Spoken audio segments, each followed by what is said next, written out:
Yeah! If you hear that stock studio metal, you know you're in the basement. And you are. We are back.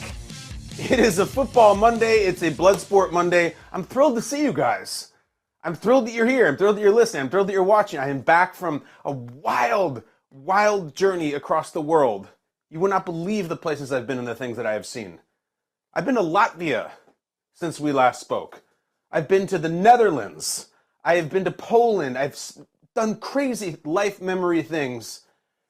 And I drank a lot of beer in Germany. Not creative, not interesting, but I'm so thrilled to be here with you because we're going to talk about all the stuff going on in the NFL, the beautiful, beautiful state of the American Football Conference, and I have your thoughts on who you think is going to win it. Here we are mid-season. You still sticking with your champ that you picked preseason? You like somebody coming down the stretch? We'll find out about that. We're going to talk a lot about Bills-Vikings. A lot. Also, I'll say it right off the bat. We will have Josh Allen on the show tomorrow, Tuesday. Tomorrow's show, Tuesday. We've talked to Josh. We've confirmed he'll be here. He's got a big week this week, of course. All the weeks are big at this point. But we missed him last week for a myriad of reasons, most of which was geography and logistics. He will be on the show tomorrow. Tell your friends. Lots to talk about. But in the meantime, I'm here in the basement. We got the Ultimate Warrior. And we got our guy, Ben Wallace. Ben Wallace, you think free throw percentage? You think that, man? Oh, those lights are a little harsh here on the Skycam. Maybe I can just fix that a little bit. I'm the Skycam engineer, and I'm terribly unqualified for it. But let's see if we can pick up a little bit of heat. We've spanned the globe. Europeans, they say, are more fundamentally sound in basketball. Maybe I picked up some of their free throw mojo whilst in their home countries. And no, we did that American style. Just off the rim. Let's get started. Guys, you know how we start the show. What I love, what I hate, and what's hilarious. First, what I love. Let's go.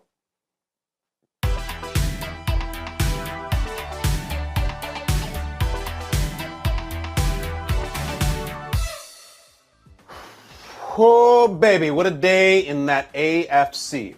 Here we are. Almost Thanksgiving. And we get into the real heavy-duty final week. So it's kind of a fun time for us to put down our machetes for a second, stop hacking through that AFC jungle. NFC is a different kind of like a stupid cousin that we don't want to talk about right now. AFC, the star student, the dream child, mommy and daddy's favorite. And let's see what they're doing right now. So I sometimes don't like the if the playoffs started today topic because they're not starting today. In fact, they're not starting next week or the week after that or the week after that. I think we got 8 weeks left of regular season football. But just so as a jumping off point, let's go through this right now. After yesterday's action, it's in the game tonight. The Monday Nighter is Eagles Commanders, so this is all. Here we are. Playoff picture right now. Okay. Chiefs, number 1 seed. Number 1. Someone has to go and do Arrowhead to beat them. They just destroyed yesterday. They won easily. It's fine. What they usually do. Chiefs. And I've said it for years. I've said it, and I don't care who the wide receiver is or what year, what other contender. The AFC title game, guys, say it with me, is the Arrowhead Invitational. They host it. They host it every year. They don't always win it, but they always host it.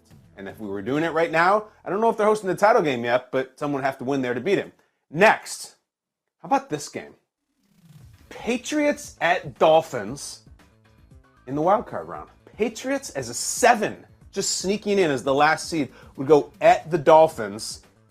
Massive, infamous history, really, for Bill Belichick in Miami. Tua and the Dolphins are the number 2 seed. Just destroyed Cleveland yesterday. Looks great. They're so good. Their offense is so good. They never lose. They're so sharp. Then, here we go. The 6 seed Bills, 6, would get on a plane and fly to Nashville to play the Titans, okay? They got a lot of history against the Titans. They seem to play them every year. This year they play in the playoffs, which, listen, you're the Bills. You've lost 2 in a row. Heartbreaking losses to the Jets, especially to the Vikings, which we'll talk about shortly. And you wake up this morning, you see at the Titans. I feel fine about that. I really do. Remember last year the Titans were the 1 seed, and they ended up losing just really dramatically to the Bengals. Speaking of the Bengals, they're not on this list. The last playoff game would be the 5-seeded Jets going to Baltimore to play the Ravens. Ravens on a bye this week. The Ravens would be the 4. So how about that? So things that jump out from this, okay? This is what's so cool. All 4 AFC East teams are in the playoffs. It's so unlikely that that happens in any division. It's just a lot of things need to unfold. But if the playoffs started today, you got the Dolphins, you have the Patriots, you have the Bills, and the Jets. They're all in. You know the thing that jumps out? God, the AFC West sucks. Put it up there as one of the most overhyped things of all time. That is your Guns N' Roses Chinese Democracy album. Chiefs, and people who are even hyping the AFC West be like, the Chiefs run is over. The Chiefs are like, screw you. I'm here on where I always am. Where are you, losers? The Broncos and the Raiders are in competition for the worst teams in the entire NFL. Never mind the AFC West. Now, the Chargers, they're fine. They lost last night, but they're doing okay. Not in the playoffs, though. One AFC West team, all four AFC East teams. And so you start to think right now, Christ, is it going to be the Chiefs again? Amazing. Are they going to go to the title game again? Are they going to go to the Super Bowl again? Maybe. I want to know your thoughts. So I asked, right in the middle of the season, say right now you can change it, just wipe everything away, erase the dry erase board. Who do you think is going to win the AFC right now? And you guys had lots of answers. All right, Josh says, not that Josh, different Josh. He says, listen, dude, he kind of sets everybody straight. The Bills have lost 3 games by a combined 8 points. Super Bowl teams have in-season ruts all the time. Allen is still a superstar, and Trey White is coming back. Nobody wants to play us come January. Is that true? Are you sure? Like, I understand. I agree with the rut thing. I think the Rams lost 3 games in a row last year. Year before that, Buccaneers were terrible for a while before they turned it on. The Trey White thing coming back is meaningful. I think really the Jordan Poyer coming back thing is really meaningful. Sean McDermott was asked after the game, have you guys lost your edge? And he says no, which I respect, not necessarily agree with. I think Poyer brings a lot of the edge on defense. I think he really does. He's just everywhere on the field. He has an attitude about him. He has a leadership. I love Jordan Poyer. I think they really missed him yesterday when they get him back. So this guy says, listen, it's fine. It's okay. Nothing to see here. And you may be right. Anybody else want to say? What else do we got? This is what you guys said. Who wins the AFC this year? Steve Steak and Bourbon. He says, Chiefs. OBJ is going to help get us back. I don't think they're signing Odell Beckham Jr., Steak and Bourbon. I think they signed their version of it already. It was Kadarius Toney, who had a touchdown yesterday and was open by like 30 yards on the field. No one was even close to him. I don't think they're signing Odell. I still have the Cowboys as the clubhouse leader to sign Odell, but people think Odell talk is obnoxious. Schrager almost punched me this morning at Good Morning Football because I had the audacity to bring up Odell. It's a very forced mass media topic. I get, but I don't think he's going to the Chiefs. Who else is going to win the AFC? Next tweet, please. All right, Mel Cat Do. Looks like a Buffalo Bills fan. A female one, looks like she's got a jersey on. She says, arg, this is so painful. She says Chiefs or Dolphins and then a sad face. Realistically, the most consistent offenses. Bills have my stomach in knots. I know what you mean. It's been a tough couple of weeks. Their 3 losses, while very close, have all been excruciating losses. The Miami one in the weather and the conditions and the last second hullabaloo, they couldn't get the playoff. Then obviously yesterday, and even the Jets lost, just rough. What's really frustrating about the Bills, and you guys have seen this if you follow it, and I'm not just talking to Buffalo. I think the Bills are a national topic just because so many people picked them to win the Super Bowl, and maybe a lot fewer people just think they still will. In the last few games they've had since the bye, Packers, Jets, Vikings, in every single one of those games, they've scored 3 points in the second half. That's it. Each time, 3 points. It's not right. Even the Packers game where you just thought they were just blowing the doors off them in the first half, they just got sloppy and bored or something, and then it didn't come back to bite them because the Packers are bad, but then it did against the Jets, and it really did against the Vikings. I mean, our guy Josh, we're going to talk to him tomorrow, and we're going to get this constructively, and we're not just going to wrap him over the knuckles about what's wrong. We're going to try to be positive and have some fun like we always do, but I think he used the word horrendous for the second half. That's where the reason the Bills are where they are. They come out strong. The second half's been rough, but this Bills fan says it's going to be the Chiefs or the Dolphins next. Anybody else? Anybody? All right, Chiefs again. This guy says Chiefs. It was always them. They're the team I trust the most in the playoffs. Their biggest obstacle would be if they had to play on the road in Miami in the AFC Championship game. They might.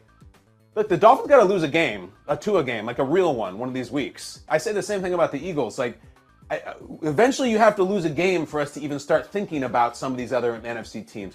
Like the Vikings, it's great and it's fun and they're really good and they have an awesome record, but they're beating the Eagles? No, especially there. Next. Anybody I want to say anything other than Chiefs or Bills or Dolphins? No, they just keep coming in. Dolphins, they have a better offense than the Chiefs, and Lamar and Josh Allen can't close games when they're up by 10 plus. Lamar's had some problems with that. Obviously, the Bills have had some. The Bills are up by 17. Bills are up by 17 and the whole game changed. I'm going to get to Bills Vikings in a second. We just got to finish this one up. Maybe I should get to it quickly. Any more tweets? Titans! All right. Titans fan from Tennessee, Adam Shamp. This is so perfect because his whole tweet is just the word Titans. No reason, no rationale, no joke, no gif, no meme, no nothing. That is so Titans. Just Titans. No explanation. They going to win the whole AFC, Adam? I don't know. I like them better with Tannehill in there a lot. They're one of the varsity teams. I say this all the time about the Titans. They have zero sizzle, zero sexiness, which is very hard to explain why. It's just something about their brand. It doesn't cook at all. But their coach is really good, and they have a lot of gritty veterans, and they're always going to be a tough out, unless they played the Bengals last year and just get Tannehill throws 50 interceptions. Anybody else? I like that you said the Titans. Last one. Okay, Cincinnati Bengals. Interesting. I said it today. Right now, they're on the outside. They wouldn't make the playoffs if the thing started today. But do you think they make a run? Do you think they get hot? God, they got so many good players. Chase comes back healthy. We'll see. Bengals are a fun one. I like that you threw them out. I still don't know. I know they beat the Chiefs last year. I still like Buffalo better than them. I do. I still like Baltimore better than them. I still like KC better than them. But I like that you said them. Just a little bit of variety. In the meantime, it's just this beautiful mess of a mosaic. And I don't know what the case is right now for picking against the Chiefs. You listen to Buffalo, you're saying, well, we beat them. I know, but Buffalo is really spinning right now. Kansas City is not. Miami is not. Although maybe the harder case is picking against Miami. I'll just say this, they have not lost. And I know everyone's sick of hearing this if you're not a Dolphins fan or if you're a fan of their rival. They have not lost a game that Tua has started and finished. He had the issues with the concussions early on. He left. They lost those games. They're undefeated effectively. It's really the Eagles and them in their own way with an asterisk because of injuries, but that's pretty compelling. And Miami is just fast and fun and lively. And listen, support them or not. I'm not on anybody's bandwagon. People get so sensitive. Don't talk about us. You're not on our bandwagon. I'm not on your bandwagon. I'm just giving credit. I'm giving respect for what you're accomplishing, and you deserve it. Tough out. But let's get to it. All right, it was for the second straight year, the Buffalo Bills lost the game of the year. Let's just get into what I hate. Let's go.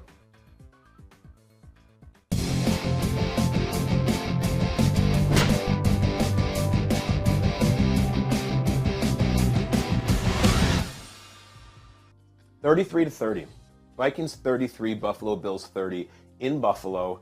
Shocking, just outrageous football game.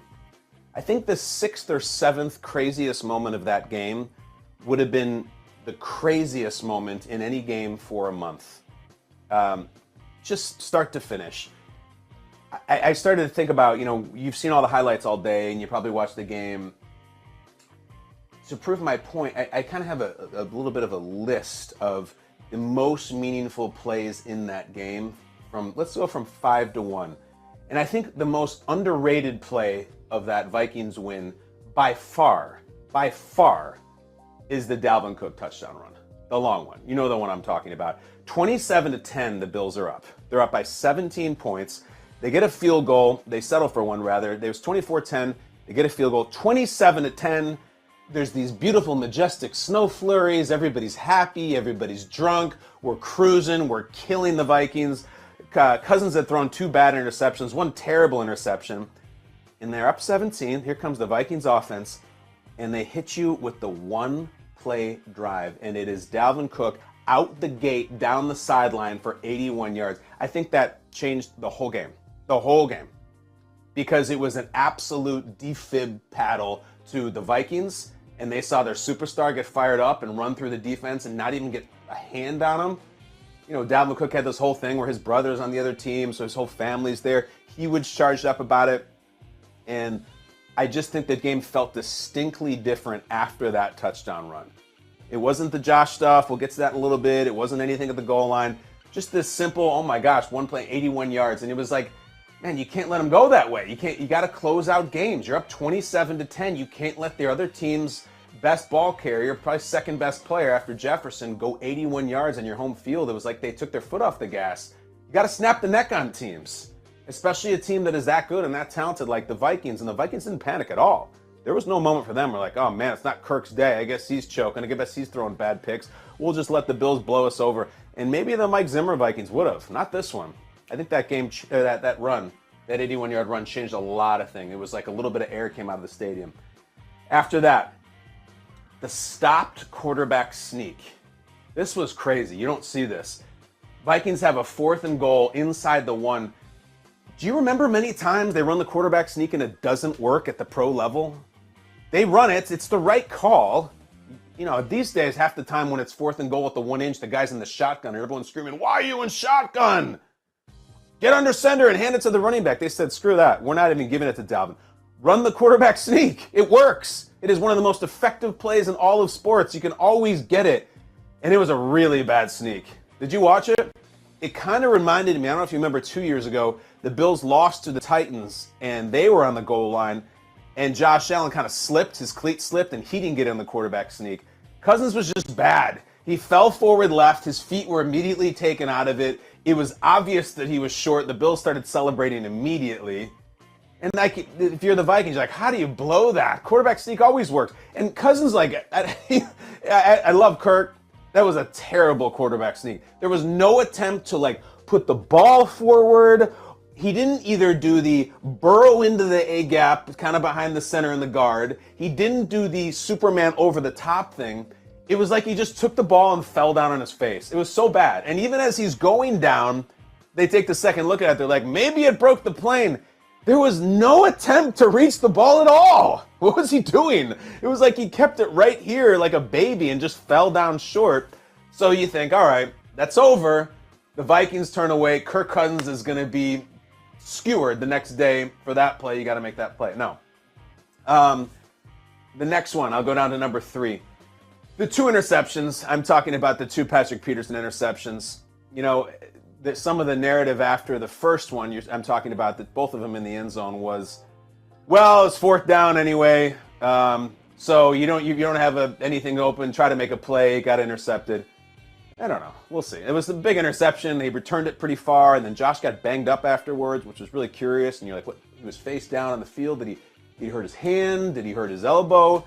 Strange, ugly play. And then obviously the massive interception at the end, which we'll get into. And a lot of the replays of it, the second Peterson interception at the end of the game, it's always, the replay I keep seeing is always the broadcast angle, which is from the side.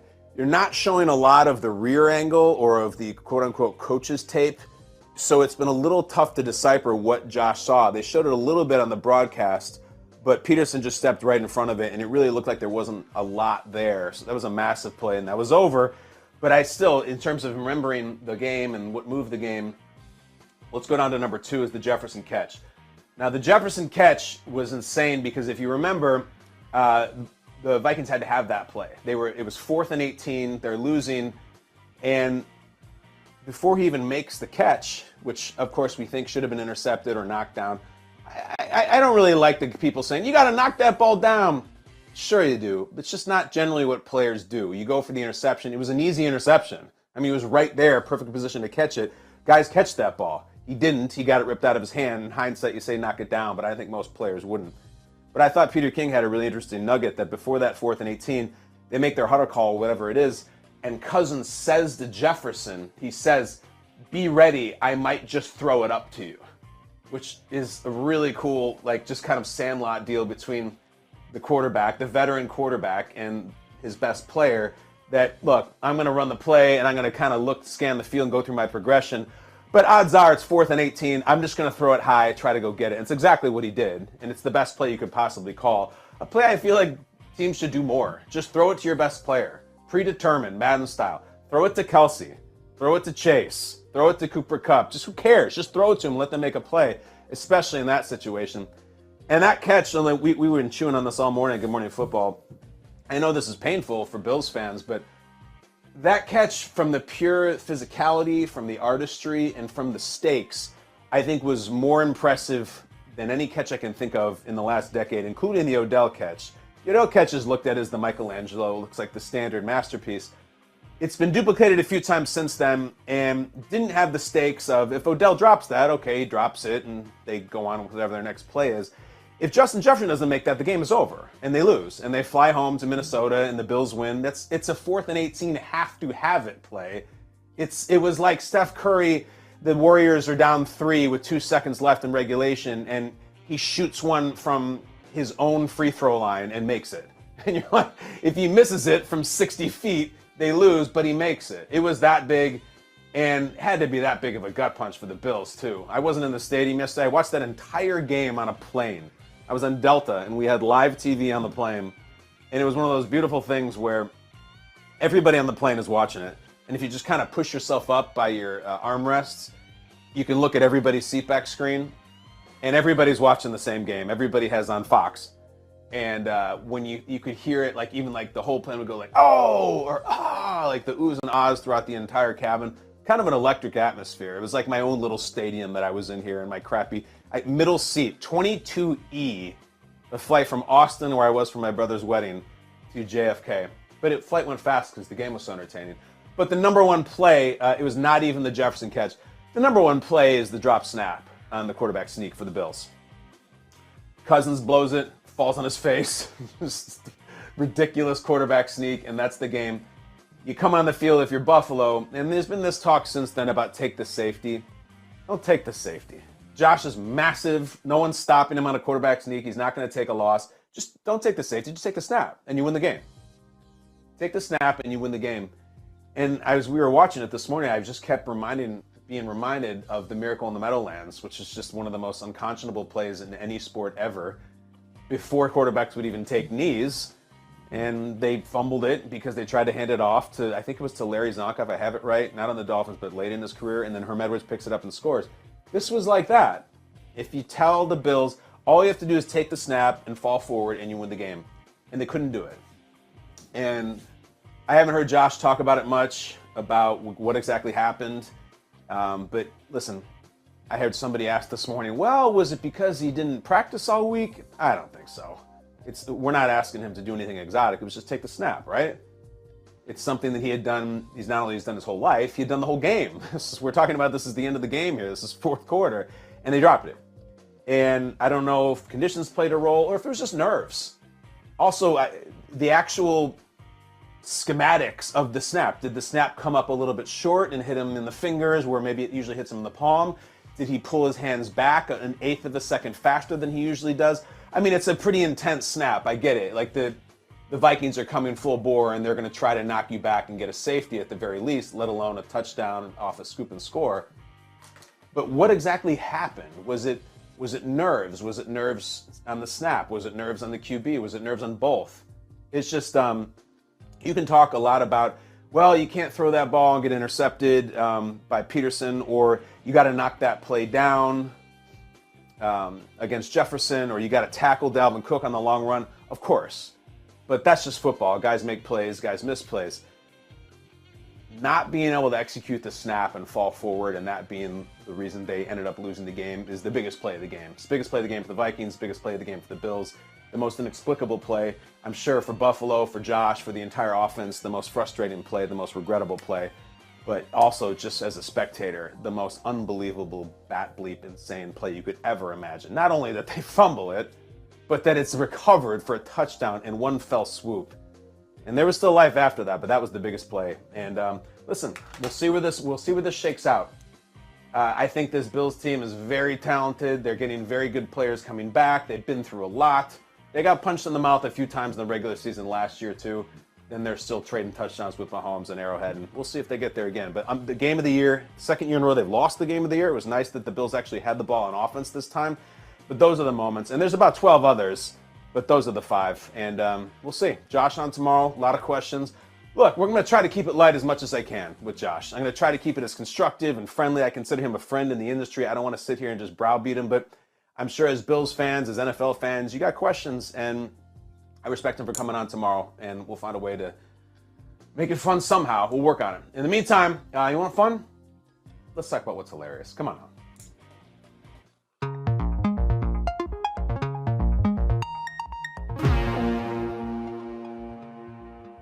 All right, so the NFL in Germany was hilarious. It really was. And if you consume NFL, you've watched all the broadcast stuff and all the people talk about it, and Brady said it was wonderful and one of the best football atmospheres he's ever been around. And you might say, how easy for you to say, Tom. Well, you won the game. Well, Pete Carroll came out and was raving about Germany afterwards too. And he lost by 5 points in pretty tight fashion. I've been to London with the NFL a few times. I've been to Germany here. It was a different deal. And of course, London's had it for years. They've had it many times over. This was Germany's first ever time, and it was insane. Let me instead of just hyping how great the NFL is and all the international expansion, how wonderful it is, just a quick anecdote. If you've never been to Germany, you grew up, as a kid, and about the culture these days in Germany, and it's pretzels and beer. And there was one thing that always fascinated me about wanting to visit there, and I got right into it. And maybe if you've never visited there, or if you have, you might have the same fascination. So I land in Munich, and it's like late morning. It's 10, 11 a.m. It's a work day. I think it was, what day was it? No, it wasn't. It was a Sunday. And I get to the airport, and I'm very fortunate to have a driver pick me up. And it's this tall, silver-haired gentleman, who's a German man who speaks perfect English and a little bit of an accent. He's got this beautiful suit on. Like, it's just different over there. Like, this guy had like this awesome suit, and he says, so nice to have you here, and here's some cold water. I felt really spoiled. So my point is, he takes me to this car, and it's a really nice, fancy car, and I'm so impressed. And wow, this is great. I feel like Pretty Woman. I feel amazing. Get in the car. We're driving on the highway, and we have to go to the hotel. And I'm doing what everybody does when you're sitting in the car like that. You just look at your phone, you zone out, you look at your phone, you look at stupid Instagram, and I should have been turning off my phone and enjoying this foreign country that I'm visiting. So I do. And as I look out the window, I notice that we're doing a pretty good clip. Like, we're driving pretty fast. Now, we're not blowing by the other cars next to us, but I'm like, are we going like really fast? So I lean forward and I look over the driver's shoulder to the speedometer. How fast are we doing here? My spidey sense is telling me we're hauling ass. So the speedometer, of course, is in the metric system, which we as Americans don't really grasp. It doesn't compute to me what the numbers mean. But it seems pretty high. It says 178. 78 kilometers per hour. All right. So I'm no fool. Take out the old smartphone and I go to Google kilometers per hour to miles per hour. I type in 178. We're doing 109 miles per hour. This is the professional driver taking me from the hotel to the hotel from the airport. We're doing 109. And I was simultaneously scared, but also kind of like, hell yes. And then it clicked. And that childhood me who had been intrigued by the modern German culture, I was like, holy bleep, we're on the Autobahn, aren't we? And I said, excuse me, sir, is this the Autobahn? Yes, Autobahn, no speed limit. And I was like, awesome. Because I remember hearing about it as a kid. You grow up in the States and you're like, you would hear or you would learn in social studies or whatever that there's this highway in Germany, the Autobahn, and you can go as fast as you want. It's not 55 like it is a lot in the States or 65. You can go 305. There's no speed limit. And I remember thinking as a kid, like, that it feels like hyperspace or something. Like you make the jump to the Autobahn, you punch in the coordinates and then make the jump to Autobahn, or it's ludicrous speed. It just didn't make any sense to me at all. It was two things. I didn't understand that you could just go to a place called Amsterdam and just like buy drugs and it's legal. And then I just could not wrap my 12-year-old brain around the idea you go to this highway and there's no speed limit. So I started, and I was on it, and I was so thrilled. The Seahawks and the Patriots, Jesus, Seahawks, Bucks being the matchup, don't care. Beer, great. I drank a lot of beer. Pretzels, I've had a lot of pretzels. They're great. The Autobahn got me going. And I started talking to him. I'm like, do you know, sir, that we can never have this in the United States?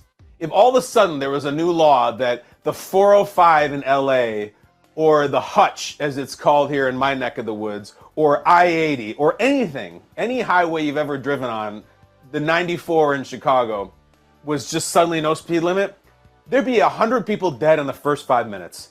And I think 98 of those 100 people would be dead, not from crashes, but from road rage crashes and incidents. And it would be, all of a sudden, it would be like, if we unleashed the Autobahn on the United States, it would be like Mad Max Fury Road. You would see people riding on top of their pickup trucks with a guitar with flames shooting out of it. You would see people going back and forth on these like bendy flagpole things. There'd be machine guns. There'd be tribes that form. There'd be all kinds of makeup and warhawks, mohawks, axes. It would just turn into Mad Max in 2 seconds. Everybody'd be dead. The road rage incidents on Instagram were out of control. We couldn't handle it. We just couldn't. There's certain things I think as a nation that we're great at. There's no way we could handle the Autobahn cruising through Jacksonville or LA or anywhere. Omaha, Nebraska, Cheyenne, Wyoming. It doesn't matter. We could not handle it. There's no way. And they do it through one of their biggest cities, and the drive is just smooth. And the reason it's not that alarming is because the other cars, again, you're not blowing by them. You don't feel like you're in Rad Racer or something.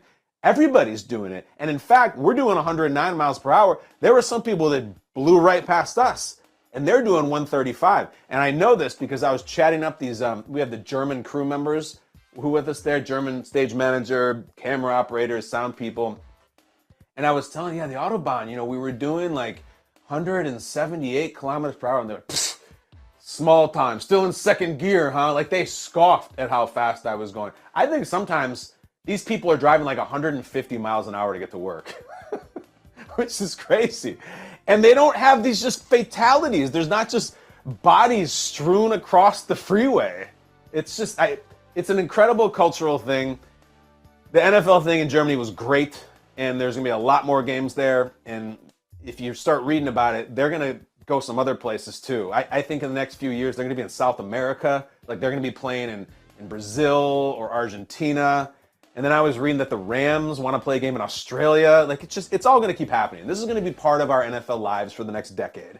The international expansion is a huge thing. It's exciting. It's fun.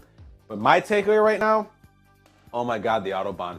The childhood me, this kid right here, if anybody ever looks at this face and wonders who is that, next to Henry Hill and the Wet Bandits and MC Hammer and Vanilla Ice, that's me right there when I was 12. That was my school picture. I had giant tortoiseshell glasses and that little mullet thing. This kid right here, probably this kid too, but this kid right here would be so excited that this me was just cruising along at 109 miles per hour. And I'll take my 109. I'm not as fast as you guys in Germany, that's fine. I respect my 109. It's great. It was amazing. If you ever get a chance to ride the Autobahn, do it. You would think that in a country that it seems to be so fueled by beer, it would not work well to give them no speed limit. It works beautifully. The driver's name, I don't remember because I'm a jerk, but you were great. I loved you. Thank you for the Autobahn. If you ever get there, try it. Let's go, though, to something that we call, you want some speed. You want 109. You want 309. The speed on these takes and a little segment that we call Takes on Takes. Come on. Lions, Tigers, and tailgates. Oh, my. College football season is always the greatest time of the year. You put on a jersey, get your face painted, break out the foam finger, but it's all about the food. And nothing gets you more fired up for game day than Eckrich smoked sausage. They're naturally hardwood smoked and have the perfect blend of spices. From buffalo sausage dip to sausage chili mac and cheese, Eckrich smoked sausage is a quick way to bring flavor to all your tailgate meals. Visit Eckrich.com for easy, one-of-a-kind sausage recipes. Eckrich, you do you. Starting your own small business can be a total roller coaster. Between all the bumpy twists and turns comes the actual business side of your business, which can really throw you for a loop. Luckily, with QuickBooks, you can manage your business with confidence from the start. So no matter how bumpy the ride gets, you can always stay on track. New business? No problem. Success starts with Intuit QuickBooks. Learn more at QuickBooks.com.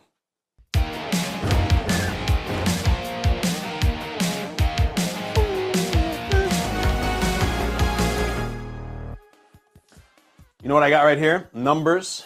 Numbers that say 10, they say 6, all kinds of numbers. If you've been watching The Basement, you know how this works. Takes on takes is exactly that. I give my opinion on others' opinions. That's the world we've gotten to in the take game. I have takes on takes. You come right in, and we're going to pair two take artists against each other, and we will judge them. Really, the categories are delivery, creativity, just a little bit of heat, just the right amount. I'll give them a score from 0 to 10. We've never had a 0. We've never had a 10. And whoever has the higher score wins. Let's get after it. First up, you won't believe this, Stephen A. Smith on ESPN's First Take program. Stephen A. has some thoughts. Oh boy, here we go, guys. Stephen A. has some thoughts on Josh Allen and the Buffalo Bills. Go ahead, sir. Number one, Josh Allen, at least for the moment, is out of the MVP race. He's not even a part of it. Let's just call it what it is. And I'm going to tell you why. Because you've got 3 losses. All 3 losses are directly attached to his performance. All 3. You threw 2 interceptions yesterday in the red zone, in the end zone. You threw 2 interceptions against the New York Jets. You went to bed on the road against Miami. Okay, you weren't yourself. Now, you know how I feel about Josh Allen. That's a fair comment. He's an absolute stud. He's an absolute stud. I'm not taking anything away from his greatness. I'm just talking about this dude was a leading candidate for league MVP honors. You understand that Tua Tagovailoa is a more viable MVP candidate right now than Josh Allen. Than anybody. Well, I wouldn't say anybody, but not Patrick Mahomes. I wouldn't say that. But then Josh Allen, yes. Because what I'm saying to you is that Miami, the games they lost were without him. Their record with him is entirely different. Sure. The 3 losses, albeit close ones, literally came down to plays involving Josh Allen. You understand what I'm saying? Not just interceptions, but now a fumbled snap, too. I mean, the center was snapping the ball to you. You got to make sure you catch it and you advance it a damn half yard. That's all we're talking about here. Game's over. Right. My belief was Buffalo was those dudes. That was the team. And over the last 2 weeks, I've had to change my mind. They can be had. Buffalo could go to the postseason and not win a playoff game. It's possible. I'm not saying it's going to happen. It's possible. All right, so where to go with that? He has some pretty strong thoughts on Josh. I saw a tweet from Maggie Gray, who you might know her from CBS Sports Radio. Really like her. I've known her for a long time. She's here in New York. OG Bills supporter. She tweeted that Josh Allen is like my favorite Simpsons quote. He is the cause of and solution to all of the Bills' problems. I'm like a 4 out of 10 on my Homer Simpson or my Simpsons knowledge. I think he's talking about beer is both the cause of and solution to all the Bills' problems. Stephen A.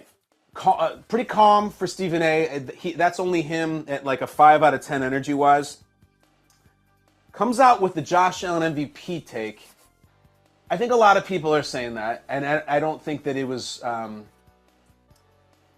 don't think it was breaking news that right now, if you voted for MVP, Josh would not win MVP. He leads the NFL in interceptions. I think it's, if you care about this thing, it's Mahomes and Tua, but also Jalen Hurts, who plays tonight.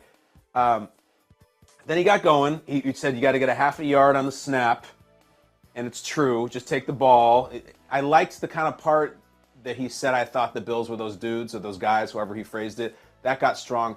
And then I do have to say, I think he kind of slipped up at the 1 yard line. It weakened the take a little bit at the end when Stephen A. said, now, I'm not predicting that they will or they won't. I'm just saying it's possible. Stephen A. usually goes a little stronger than that. Commit, have the conviction. So because of that, I hate to say this right here. Stephen A. has a 6.6 average on this show. He's a 2-3 career, which means he says 5 times in here, only won twice. And I'm going to lower his average. It's 5. And I say that out of respect for Stephen A.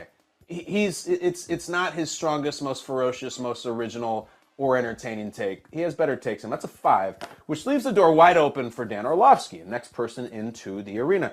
Now, when you were watching that clip, you may have noticed that when Stephen A. said Tua didn't have a good case for Patrick Mahomes, at least not as good as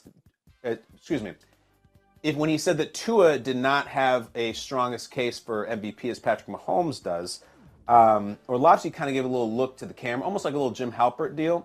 So let's see if he can retort, perhaps, with a thought on Tua, and if he can beat a 5, he can beat Stephen A. Go ahead, Dan. I'm going to hunt down all the people who told me Tua sucked, like Denzel in Man on Fire. Like, I'm gonna find you guys and make sure that you realize all you guys were wrong. The way that Tua is playing right now is off the charts. He's neck and neck with Patrick Mahomes as the MVP. He leads the NFL in basically every category. He's got the best QBR in the NFL. He's actually got a passer rating of over 135 for 3 straight games. You know how many people have done that in the history of the NFL? 1, Tua. He's distributing it. The accuracy, the timing, the touch, the placement of the throws is as good as we've seen candidly since Drew Brees, prime Drew Brees. That's what this looks like right now. And I'm telling you, everybody, well, ask Ryan when he comes on next hour. There's no defensive coordinator that is not fearing playing against this offense, and it's because of Tua. He's playing as good as you could play, and it's him and Patrick Mahomes right now for MVP. All right. Lots of like there from Dan. Okay, so personally, know your judge, know your room. I'm the judge here. Comes out of the gates with a movie reference, which I like, and landed, and Molly gave him the laugh. Quick side note, not a quick sidebar. I'm not doing that right now. I've never seen the Man on Fire movie. Never seen it. Are there 2 of them, right? I love Denzel. I just have never seen it. You don't see everything. Some slip through the cracks. I gather what he's talking about is Denzel goes around and either beats up everybody or kills them or something. Probably kills them. So that's what he wants to do. Then he came through. So Dan goes movie reference, then stat, like meaningful stat, I think, about no one's ever doing what he's done. Then he gets into the take, which is he went historical, said nobody since prime Drew Brees, and then he kind of finished off strong. What I like about that take is there's not an ounce of fat on it. There wasn't there wasn't a hesitation. Dan was obviously prepared. He had a strong conviction about it. He threatened the audience and maybe other media members by saying, I'm going to hunt you down and kill you, which I like, and that definitely gives it some heat. He's not dilly-dallying around. He's not saying, I'm not going to predict this or predict that. So for that, Dan Orlovsky averages a 7 in this segment. He's played twice. He's won once and lost one, but not anymore. I'm going right with his average. That is a 7 for Dan Orlovsky. He is now 2-1 in takes on takes. Stephen A., who again says he's never lost the debate, loses again in this one. Stephen A., I love you. I respect you. But Dan Orlovsky, I'll say it again, twisted steel on that one. Not an ounce of fat. Personal, felt a little bit like he was very invested. Movie reference quick. Stat quick. Historical reference quick. Conviction, take, and out. That's how you do it, folks. That's how you churn that butter in the Take Factory. Dan Orlovsky wins 7-5 over Stephen A. Smith. And we all win here in the basement when we get to talk to Michael Flynn and his transitions lenses in a segment that we call Brandt Awareness. Let's be made aware. Go ahead. Do you have ambitious hiring goals for the last quarter of 2022? With a powerful hiring partner, big goals are no big deal. You need Indeed. Indeed is the hiring platform where you can attract, interview, and hire all in one place. Join over 3 million businesses worldwide using Indeed to hire great talent fast. Start hiring now with a $75 sponsored job credit to sponsor your job post at Indeed.com/basement. Offer good for a limited time. Claim your $75 credit now at Indeed.com/basement. Need to hire? You need Indeed.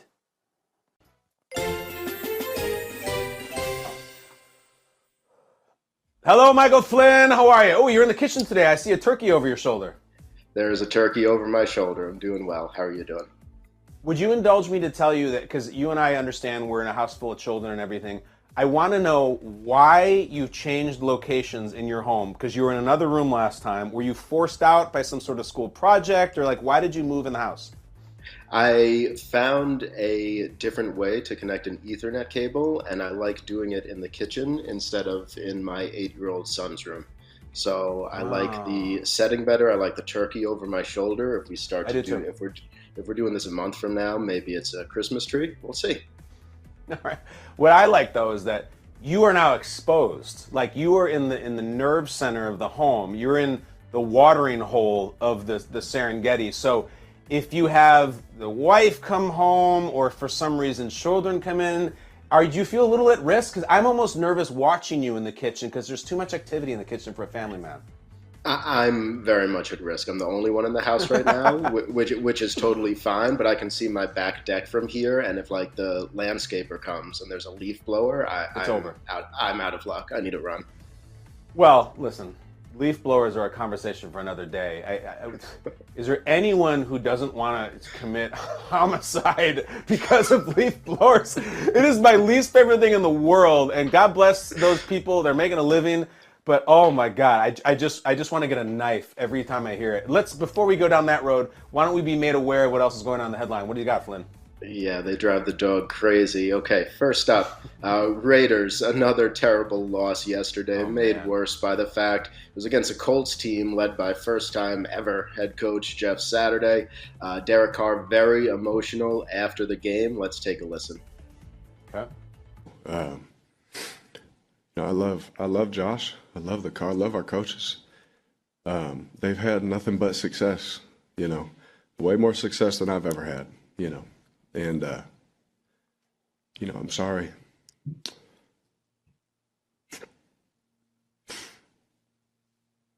I'm just pissed off about some of the things, that a lot of us try and do just to practice what we put our bodies through just to sleep at night. And for that to be the result of all that effort pisses me off. Pisses a lot of guys off.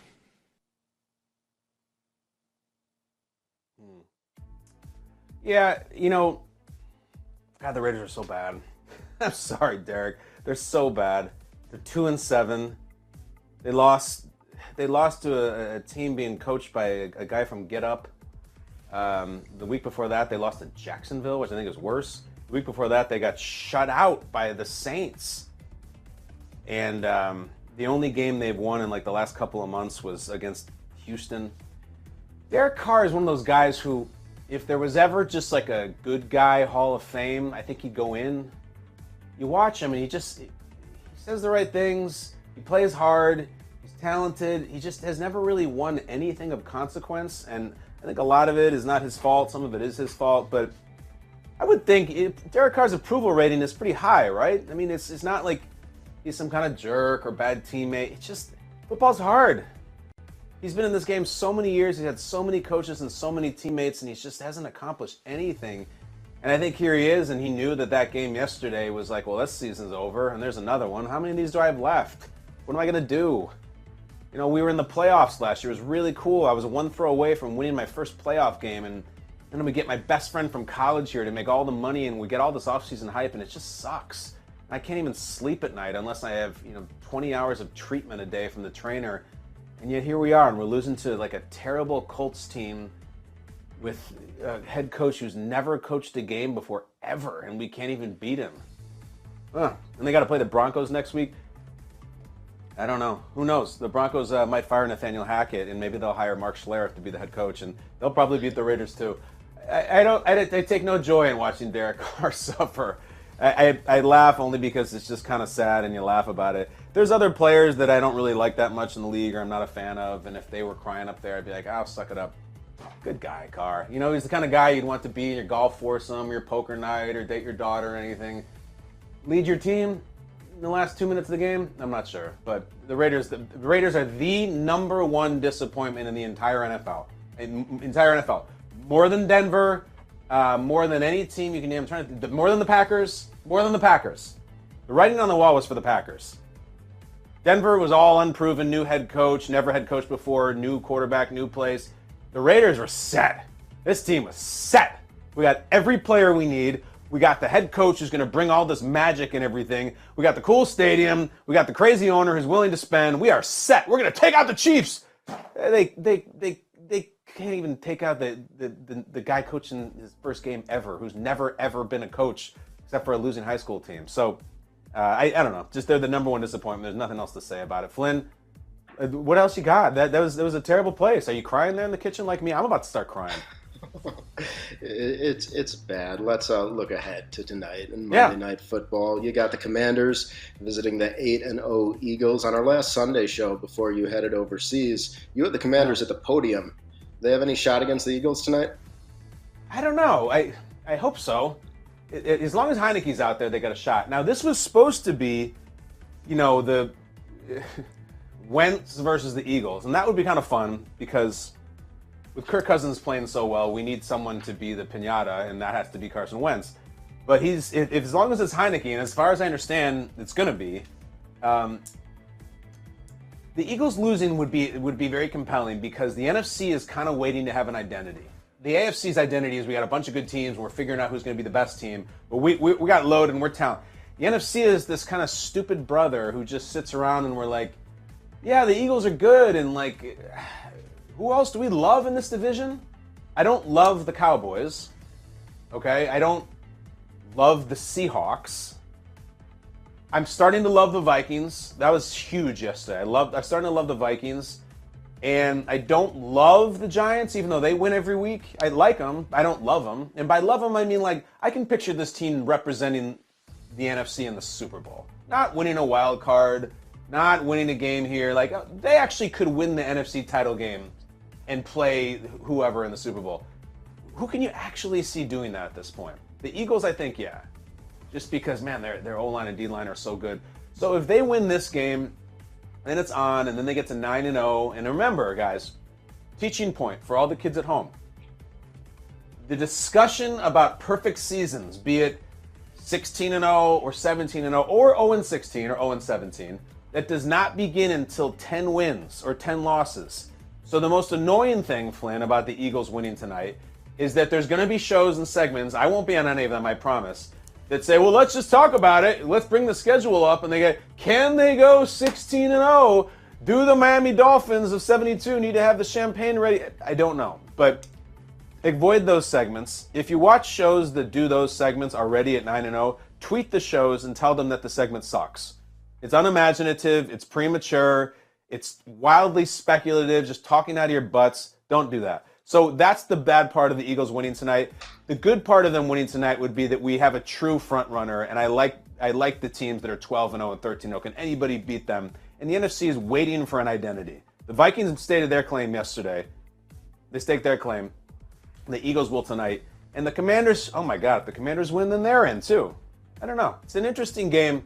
I wish Wentz was playing just for the comedy of it, but I love the Taylor Heineke show. And super, super, super electric, contagious baller. I think the Eagles probably win. And if they win, again, avoid those shows. Lynn, you like those segments where they say, oh, they could go 16-0. Tell me if I'm wrong. I don't like those segments at all. I take great pride in the fact that I don't believe this is our 42nd or 43rd episode of Kyle Brandt's Basement. I don't believe we've thrown up an upcoming schedule graphic once, and it's something I'd like to stick with. That's great. I mean, it's you throw up the graphic, and there's like 70 teams on there, and your eyes don't even know where to go. There's logos, there's team names. It's so bad, and it's so. The only thing worse than right now, if the Eagles go 9-0 and throwing up their remaining games, is the segment. And listen, I work with people who do this. I work for networks that do this. I probably should be more positive. But the one in training camp when they say, all right, guys, let's bring up the New Orleans Saints schedule, all 17 games, and I'm literally going to go down and say, well, that's a win, that's a loss. Oh, that's an easy win. Just completely talking out of my butt. And I got him at 10-7, and it's almost always 10 wins. That's my theory on that is scheduled prediction guy or girl usually settles on 10 wins. Used to be 10-6, now it's 10-7. It's never like, oh, just disaster. It's going to be 4-13 this year. And it's never like 15-2. It's always 10 wins. So you're going to see those tomorrow if the Eagles win. I'm telling you, you can at me in it. If you see a show or if you see a sports media person who at 9-0 is already forecasting whether or not the Eagles can win the perfect season, I want you to at them and tell them to stop and include me on it. And tell them I told you to. I don't care. We can start something. It's too early. Come up with something else to talk about. The talk for 16-0, 17-0 starts at 10-0. And I actually think that's a little early. It should probably be 12. But I've stated 10. I'll stick with it. If you see someone doing that, mention it to them and at me. And at Michael Flynn. What's your handle, Flynn? Let's get you some followers. I think it's mflynn19. Don't try to be cool and say I think it is. You know what it is. It's mflynn19. What was that, your high school baseball number or something? What was it? You know I didn't play high school baseball, just a favorite number. No, I don't. Okay, your favorite number? Why? What's 19? Is it your favorite athlete? Yeah, growing up, I was a Mets fan. I like Bob Ojeda from the '86 Mets. I like Lenny Harris, who was a pinch hitter extraordinaire on the 2000 Mets. So it was And always he's 19? Yeah. All right. 19, not that popular of a number, so it's cool. All right, what else you got? We got to go. I'm going too long today. What do you got? One more thing. Variety put out a list of the 50 greatest performances in HBO history. No surprise, James Gandolfini at the top as Tony Soprano. Rest of the list might come as a surprise. It's worth noting current shows like Succession and Curb Your Enthusiasm weren't included, so no Larry David. We'll throw up the top 10 in a second. What are your thoughts, Kyle? All right, well, I think Gandolfini is unimpeachable. You know how you know Gandolfini was so good in that role? Is that, just keep up the list. I want to talk over it. You watch it year after year. I still watch Sopranos all the time on YouTube. I'll watch clips. And you just kind of are convinced that that's James Gandolfini. He is Tony Soprano. He acts like that. He talks like that. He's just kind of being himself. And then you'll watch an interview with James Gandolfini, and he's so different. And you're like, what? Why is Tony talking like that? Because that's not Tony, dude. It's James Gandolfini. He doesn't talk like that. He's not constantly breathing through his nose. He doesn't have that affect. He doesn't say the same kind of phrases and bust chops like Tony Sopranos. He's really deep into a character. And sometimes if you just need a little bit of a reminder, watch a James Gandolfini interview. I don't know, with James Lipton or David Letterman or something. He's so different. Number 2 says Carrie Coon from The Leftovers. That's stupid. I don't know what that is. Terrible. Number 2 ever? Julia Louis-Dreyfus from Veep at 3. I didn't watch Veep, but I kind of watched it in the periphery because my wife watched it. She seemed amazing in it. All right, Michael K. Williams in The Wire as Omar. Yeah. Who the hell is Carrie Coon, and what is The Leftovers? Is that show with Jennifer Aniston's husband? Why would they put that too? I hate that they do these with these lists, because they got to put some dumb crap in there just to get people like me to scream about it. I'm just taking the bait. All right, you got Dinklage, Tyrion Lannister at 5. A show called I May Destroy You at 6. Stupid, don't know what it is. Matthew McConaughey, True Detective I like.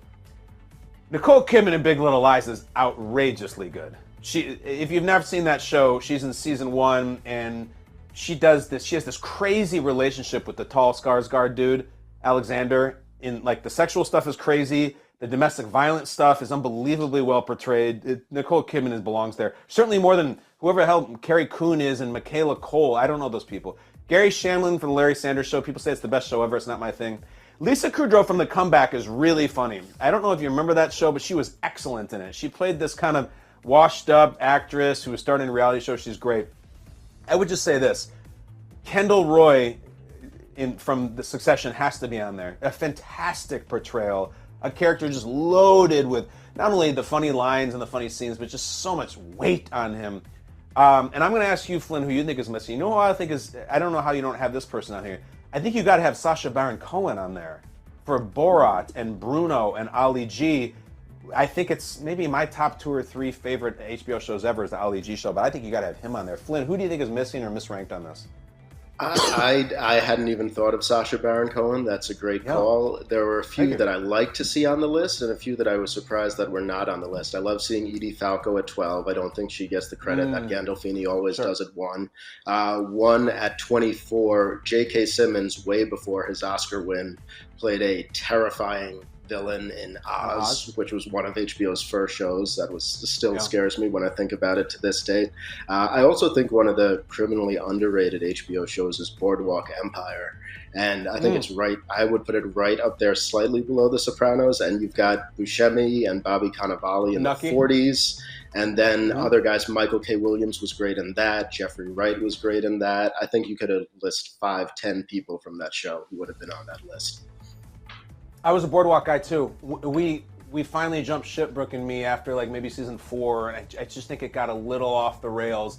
But I liked that guy who had the mask on and the messed up voice. That show was really good.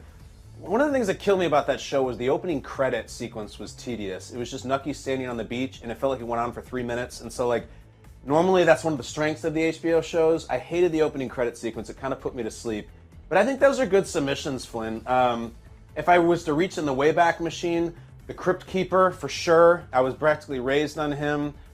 Brian Benben in a show called Dream On, which had always one scene of nudity per episode, and I liked that when I was a kid. But I don't know. I think it was. Look, I don't know who those people are on the shows I don't recognize. I think you got to put some crap in there just so not every list is Omar and Tony.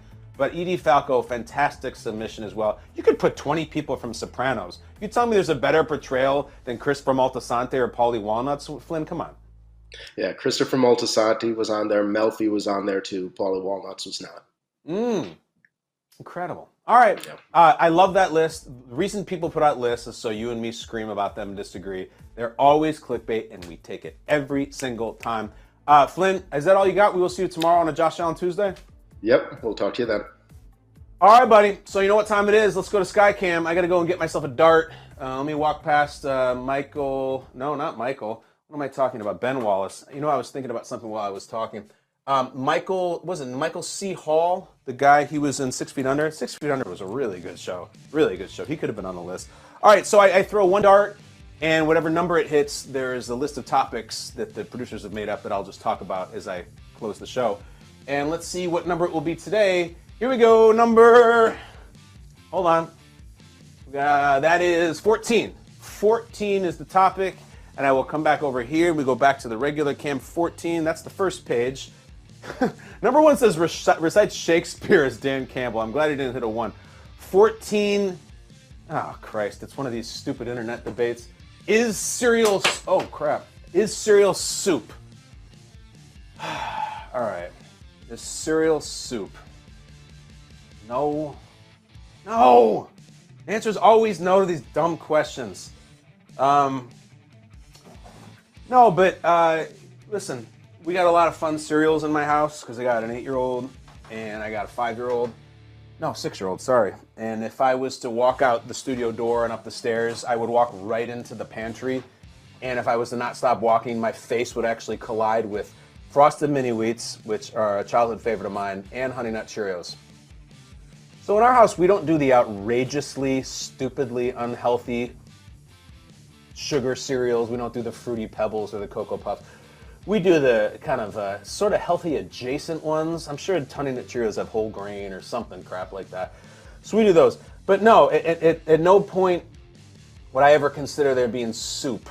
The soup of the day at a restaurant would never be Cinnamon Toast Crunch.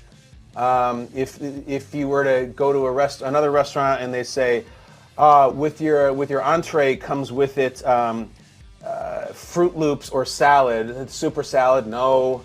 The episode of Seinfeld, the guy says no soup for you. There was not Cracklin' Oat Bran was not one of the options. This is one of those stupid ass debates. Like, would you rather fight 10 duck-sized horses or 1 horse-sized duck? I don't know. I just want some of the acid that would take for me to actually be in that fight. That's it. I love cereal.